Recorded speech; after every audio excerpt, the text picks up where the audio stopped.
Hi everybody, today we're talking about 7 back to school lunch prep hacks, and I think you're gonna love these. Some of these, I wish I had known 20 years ago, and I bet you're gonna feel the same, so you'll have to let me know what your favorite one is in the comments below at the end of the video.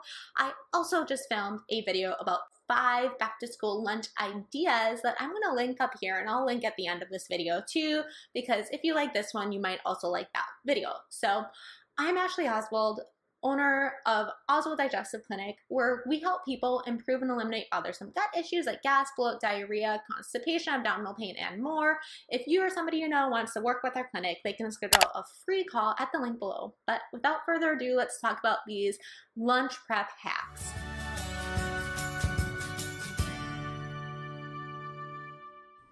So number 1 is frozen peanut butter and jelly sandwiches. Yes, I know. You can freeze PB&J. Can you believe it? And so all you have to do is take the bread. If your kiddo is gluten-free, as mentioned in the other video, Costco makes a really good gluten-free bread. There's some other brands out there too. So just take that, put the peanut butter on the bread. Otherwise, it's going to get a bit soggy. Put the jam on the inside.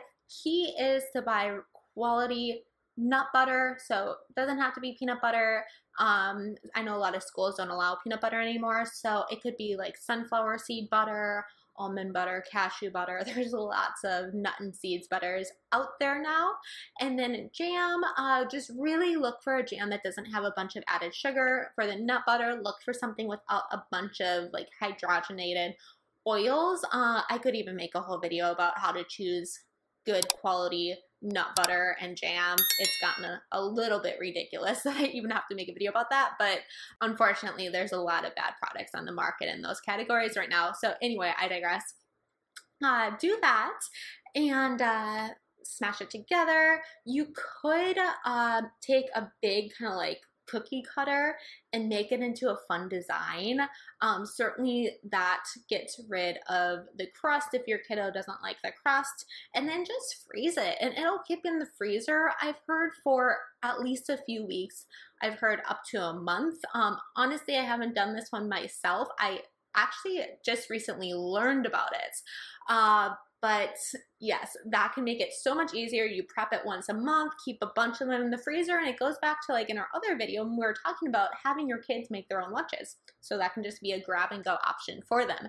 And then on the topic of sandwiches, I added a couple more bonuses to this number 1.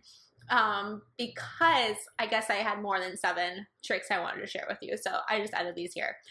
Avocados, you can cover them with water and they're not going to brown. So if you want to cut an avocado in half, put it in a container, cover it with water, and it's going to keep for a few days without browning. So such a good trick, right?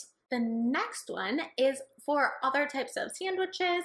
Instead of making it in the morning to where it might get soggy by lunchtime, you could simply put the bread separate to the sandwich ingredients and then have your kiddo make it at lunchtime. And lastly, if you're sending your kid with some sort of chip, like maybe it's banana chips or sweet potato chips, put some extra air in the baggie, blow some extra air in the baggie, zip it, and the chips aren't gonna get crushed. Number 2, if you are out of ice packs or if you want something a bit lighter for your kid to carry around, you can just fill a sponge with water and freeze that, and that can be used as an ice pack, and you could do that with a couple of sponges and a much more affordable option if you're, again, just out of ice packs. Number 3 is frozen smoothies. So you can actually make smoothies like maybe twice a week, freeze them, and give you another grab and go for your kiddo. And as mentioned in the last video, this can make it easy for kids that don't have a lot of time to eat lunch and or they want to spend most of their time out playing so that they can get proper nutrition versus, you know, some kids I've heard just don't even eat lunch because they want to play the whole time. So at least they're getting some nutrition from drinking a smoothie.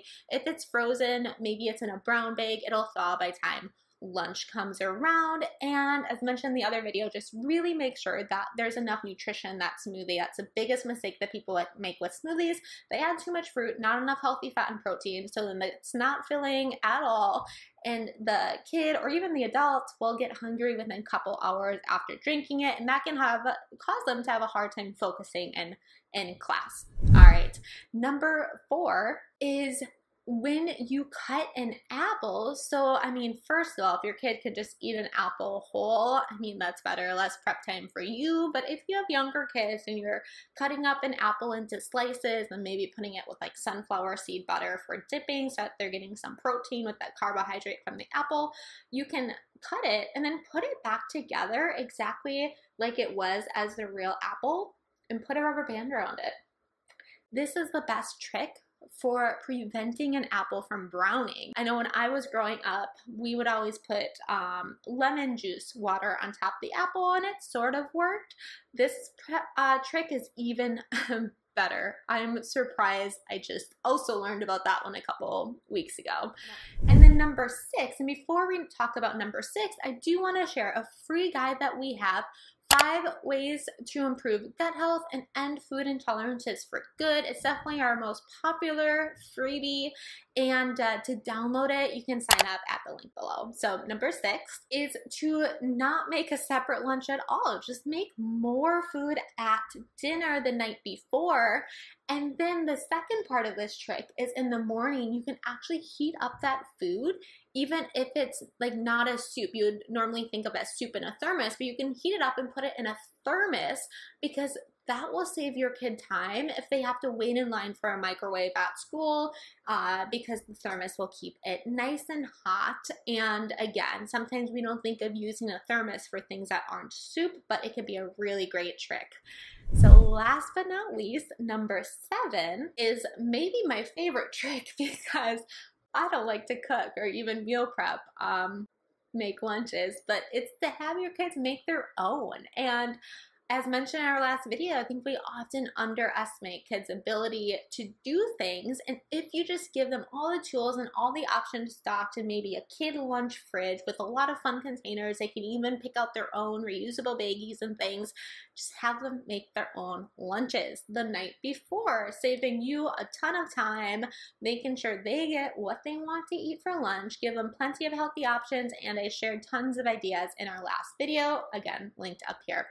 And so I hope you enjoy these tricks. Let me know what your favorite one was or is. I think for me, it's maybe that rubber band around the apple one, or honestly, the frozen peanut butter and jelly is, yep, that's my favorite one. Okay, subscribe if you haven't already. Hit the bell next to the subscribe button to be notified of our new videos every Tuesday at 3 p.m. Central Time. I hope you all have a great rest of your day, and I'll see you next week.